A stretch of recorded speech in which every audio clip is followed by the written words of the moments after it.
যুক্তরাষ্ট্রের মধ্যকার বহুল আলোচিত শান্তি আলোচনা আজ পাকিস্তানের মধ্যস্থতায় ইসলামাবাদে বৈঠকে দুই দেশের প্রতিনিধিরা।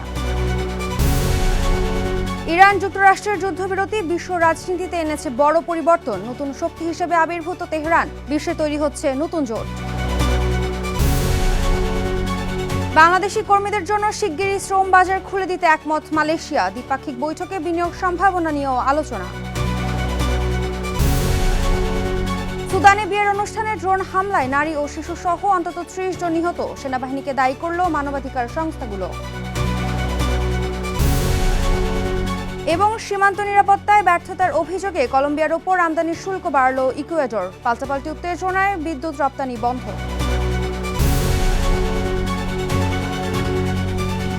বিশ্বজুড়ে ঘটে যাওয়া সারাদিনের গুরুত্বপূর্ণ ঘটনাবলী নিয়ে আরটিভির নিয়মিত আয়োজন সারাদিনের বিশ্বে আপনাদের সঙ্গে আছি আমি ফারহিনা বিনতে ওমর। ইরান ও যুক্তরাষ্ট্রের মধ্যকার বহুল আলোচিত শান্তি আলোচনা শুরু হতে যাচ্ছে আজ। সাম্প্রতিক সংঘাতের পর পাকিস্তানের মধ্যস্থতায় শুক্রবার ইসলামাবাদে এই বৈঠকের আয়োজন করা হয়েছে। এরই মধ্যে পাকিস্তানে পৌঁছেছেন ইরানি প্রতিনিধি দল। মার্কিন নিরাপত্তা ও প্রতিনিধি দলের একাংশও ইতিমধ্যে সেখানে পৌঁছেছেন। এদিকে মার্কিন প্রেসিডেন্ট ডোনাল্ড ট্রাম্পের চাপের পর লেবাননের সঙ্গে সরাসরি আলোচনার নির্দেশ দিয়েছেন ইসরায়েলি প্রধানমন্ত্রী বেনিয়ামিন নেতানিয়াহু। এই দুই দেশের যুদ্ধবিরতির আলোচনা নিয়ে আগামী সপ্তাহে একটি বৈঠকের আয়োজন করবে যুক্তরাষ্ট্র। বিস্তারিত থাকছে সামিউল শিহাবের রিপোর্টে।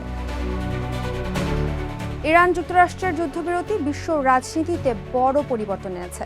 যুদ্ধে ইরানের ব্যাপক ক্ষয়ক্ষতি হলেও নতুন শক্তি হিসেবে আবির্ভূত হয়েছে তেহরান। অন্যদিকে মার্কিন সামরিক শক্তির দাপট দেখা গেলেও ইউরোপ ও ন্যাটোর মিত্রদের সঙ্গে দূরত্ব বেড়েছে তাদের। এই সংঘাতের ফলে মধ্যপ্রাচ্যের দেশগুলোও এখন দুভাগে বিভক্ত।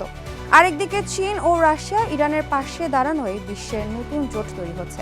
বদলে যাওয়া এই শক্তির ভারসাম্য নিয়ে বিস্তারিত থাকছে বিন ইয়ামিনের রিপোর্টে। যুদ্ধ থেমেছে কিন্তু ঝড় থামেনি। ইরান ও ইসরায়েলের সংঘাত শেষ হলেও বিশ্ব রাজনীতিতে শুরু হয়েছে এক নতুন অধ্যায়। যুদ্ধবিরতির মাধ্যমে সাময়িক স্বস্তি ফিরলেও এই সংঘাত যেন চিরতরে বদলে দিয়েছে বৈশ্বিক শক্তির ভারসাম্য। সবচেয়ে বড় প্রশ্ন, কে জিতল এই যুদ্ধ?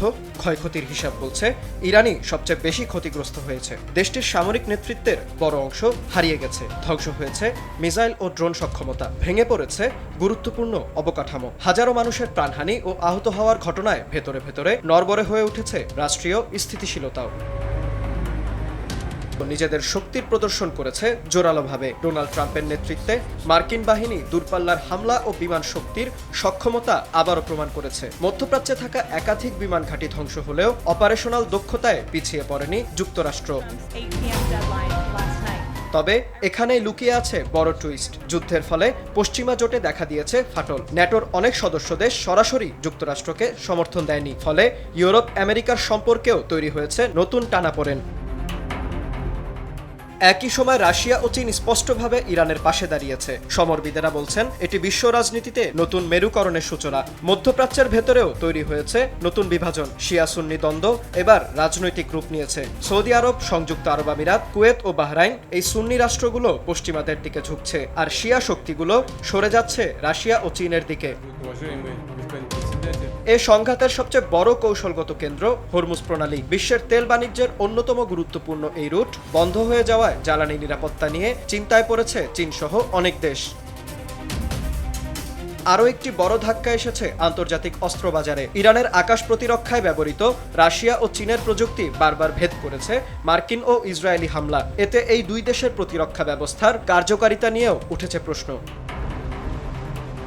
এদিকে নতুন খেলোয়াড় হিসেবেও আবির্ভাব ঘটেছে কয়েকটি দেশের। ভারত কৌশলগত ভারসাম্য রেখে দুই পক্ষের সঙ্গেই সম্পর্ক জোরদার করছে, আর ইউক্রেন সাশ্রয়ী ড্রোন প্রযুক্তি দিয়ে নতুন বাজার তৈরি করছে।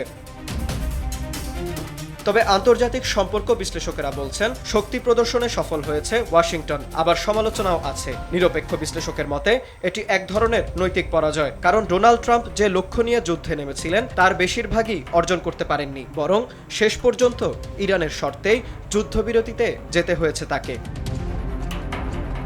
বিন ইয়ামিন, আরটিভি। বাংলাদেশি কর্মীদের জন্য শিগগিরই শ্রম বাজার খুলে দিতে একমত হয়েছে মালয়েশিয়া। দেশটির প্রধানমন্ত্রী আনোয়ার ইব্রাহিমের সঙ্গে বাংলাদেশের প্রবাসী কল্যাণ ও বৈদেশিক কর্মসংস্থান মন্ত্রী আরিফুল হক চৌধুরীর দ্বিপাক্ষিক বৈঠকে এই ইতিবাচক সিদ্ধান্ত নেওয়া হয়েছে। বৃহস্পতিবার মালয়েশিয়ার প্রধানমন্ত্রীর কার্যালয়ে এই দ্বিপাক্ষিক বৈঠক অনুষ্ঠিত হয়। সেখানে শ্রমিকদের শোষণ রোধে স্বচ্ছ ও দক্ষ নিয়োগ ব্যবস্থা নিশ্চিত করার অঙ্গীকার করেছে দুদেশ। একই সঙ্গে শিক্ষাক্ষেত্রে সহযোগিতা, দ্বিপাক্ষিক বাণিজ্য ও বাংলাদেশে বিনিয়োগ সম্ভাবনা নিয়েও আলোচনা হয়েছে বৈঠকে। এ সময় সেখানে উপস্থিত ছিলেন বাংলাদেশের প্রধানমন্ত্রী উপদেষ্টা মাহাদি আমিন এবং মালয়েশিয়ায় নিযুক্ত বাংলাদেশের হাই কমিশনার মঞ্জুরুল করিম খান চৌধুরী। সুদানের উত্তর দারফুরের একটি বিয়ের অনুষ্ঠানে ড্রোন হামলায় নারী ও শিশু সহ অন্তত ৩০ জন নিহত হয়েছে। এই হামলার জন্য সুদানি সেনাবাহিনীকেও দায়ী করেছে স্থানীয় মানবাধিকার সংস্থাগুলো। ৩ বছর ধরে চলা সেনাবাহিনী ও আধা সামরিক বাহিনী RSF এর মধ্যকার যুদ্ধে এ পর্যন্ত ৪০,০০০-এরও বেশি মানুষ নিহত হয়েছে। জাতিসংঘ ও MSF এই ক্রমবর্ধমান ড্রোন হামলার কঠোর নিন্দা জানিয়ে হাসপাতাল ও বেসামরিক লক্ষ্যবস্তুতে হামলা বন্ধের আহ্বান জানান। ক্রমান্বয়ে বাড়তে থাকা এই সংঘাতের ফলে ত্রাণ তৎপরতা ও জনজীবন বিপর্যস্ত হয়ে পড়েছে। সীমান্ত নিরাপত্তা ও মাদক পাচার রোধে ব্যর্থতার অভিযোগে কলম্বিয়ার উপর আমদানি শুল্ক বাড়িয়ে ১০০% করেছে ইকুয়েডর। আগে এই শুল্ক ছিল ৫০%। ইকুয়েডর সরকারের দাবি, প্রতিবেশী দেশটির সীমান্ত সুরক্ষায় কার্যকর পদক্ষেপ নিচ্ছে না। এর প্রতিক্রিয়ায় কলম্বিয়ার প্রেসিডেন্ট গুস্তাভো পেট্রো একে নৃশংসতা বলে অভিহিত করেছেন। পাল্টাপাল্টি উত্তেজনায় কলম্বিয়া ইতিমধ্যে ইকুয়েডরে বিদ্যুৎ রপ্তানি বন্ধ করে দিয়েছে। এই শুল্ক বৃদ্ধির ফলে দুই দেশের মধ্যে বাণিজ্য ও জ্বালানি সংকট আরও ঘনীভূত হওয়ার আশঙ্কা দেখা দিয়েছে। মেক্সিকোতে ধসে পড়া সোনার খনি থেকে ২ সপ্তাহ পর এক শ্রমিককে জীবিত উদ্ধার করা হয়েছে। গত ২৫ মার্চ বাঁধ ধসে সিনালোয়া রাজ্যের এই খনিটি প্লাবিত হলে কয়েকজন শ্রমিক সেখানে আটকা পড়েন। উদ্ধারকৃত ৪২ বছর বয়সী ফ্রান্সিসকো জাপাটা ভূগর্ভের ৩০০ মিটার গভীরে আটকা পড়েছিলেন। সেনাবাহিনীর ডুবুরিরা খনির টর্চের আলোর সংকেত দেখে তাকে খুঁজে পান। উদ্ধার হওয়ার পর জাপাটা জানান তিনি কখনোই বেঁচে ফেরার আশা হারাননি। বর্তমানে তিনি হাসপাতালে চিকিৎসাধীন আছেন। নিখোঁজ আরেক শ্রমিকের খোঁজে এখনও উদ্ধার অভিযান চলছে। ২০২৬ ফিফা বিশ্বকাপ হতে যাচ্ছে ইতিহাসের সবচেয়ে বড় আসর। মেক্সিকো, যুক্তরাষ্ট্র এবং কানাডায় এবার প্রতিদ্বন্দ্বিতা করবে ৪৮টি দল। সম্প্রসারিত ফরম্যাটে ম্যাচের সংখ্যা যেমন বাড়ছে, তেমনি আন্ডারডগ দলগুলোর জন্য তৈরি হচ্ছে বড় চমক দেখানোর সুযোগ এবং দীর্ঘ পথ পাড়ি দেওয়ার সম্ভাবনা। আন্ডারডগ দলগুলোর গল্পগুলোই সাধারণত বিশ্বকাপের সবচেয়ে বেশি মনে রাখা হয়। এই যেমন ২০০২ ও ২০২২ সালে কোরিয়া ও মরক্কোর সেমিফাইনাল এবং ২০১৪ সালে কোস্টারিকার অবিশ্বাস্য যাত্রা। ২০২৬ বিশ্বকাপেও ভালো করতে পারে এমন কিছু সম্ভাব্য ডার্ক হর্স বা আন্ডারডগ দলের খবর জানাচ্ছেন হোমসা দিনুরি।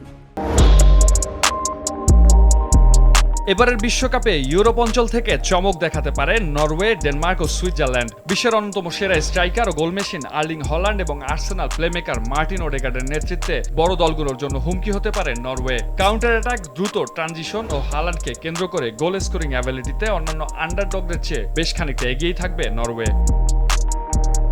ট্যাকটিক্যাল ডিসিপ্লিন, টিমওয়ার্ক ও ফিজিক্যাল অ্যাবিলিটির কারণে এবার বিশ্বকাপে অন্যতম ডার্ক হর্স ধরা হচ্ছে ডেনমার্ককে। সেট পিসের লিথাল ডেনমার্কের সবচেয়ে বড় দুই অস্ত্রের নাম অভিজ্ঞ মিডফিল্ডার ক্রিশ্চিয়ান এরিকসন ও তরুণ স্ট্রাইকার রাসমাস হইলুন্ড। বিশ্বকাপে বরাবরের ডার্ক হর্স টিমের নাম সুইজারল্যান্ড। সুইসদের মিডফিল্ডের নেতা গ্রানিট জাকাত, যিনি মাঝ মাঠ থেকে নিয়ন্ত্রণ করেন গোটা ম্যাচের টেম্পো। গোলমুখে তাদের প্রধান অস্ত্র মোনাকো ফরওয়ার্ড ব্রিল এমবোলো। সাম্প্রতিক আসরগুলোতে নিয়মিতভাবে নকআউট পর্বে পৌঁছানো সুইজারল্যান্ড এবারও হতে পারে অন্যতম চমক। আফ্রিকা ও এশিয়া অঞ্চল থেকে শক্তিশালী আন্ডারডগ হিসেবে বিবেচিত হচ্ছে সেনেগাল, জাপান ও কানাডা। এদিকে হোম অ্যাডভান্টেজকে কাজে লাগিয়ে চমক দেখাতে পারে স্বাগতিক মেক্সিকো। ফ্রেডরিকো ভালভার্দে ও ডারউইন নুনেজদের উরুগুয়ের রয়েছে বহুবার বিশ্বকাপ মঞ্চে খেলার অতীত অভিজ্ঞতা। ফিজিক্যাল অ্যাবিলিটি, তারুণ্য আর ফিয়ারলেস প্রেসিংয়ে আসরের নতুন গল্প লিখতে পারে ফেলিক্স সানচেজের ইকুয়েডর। মুমসাদ দিনুরি, RTV। আর এরই সাথে শেষ করছি সারাদিনের বিশ্ব। RTVর সাথে সংযুক্ত থাকুন, মতামত জানান RTVর সামাজিক যোগাযোগ মাধ্যমগুলোতে।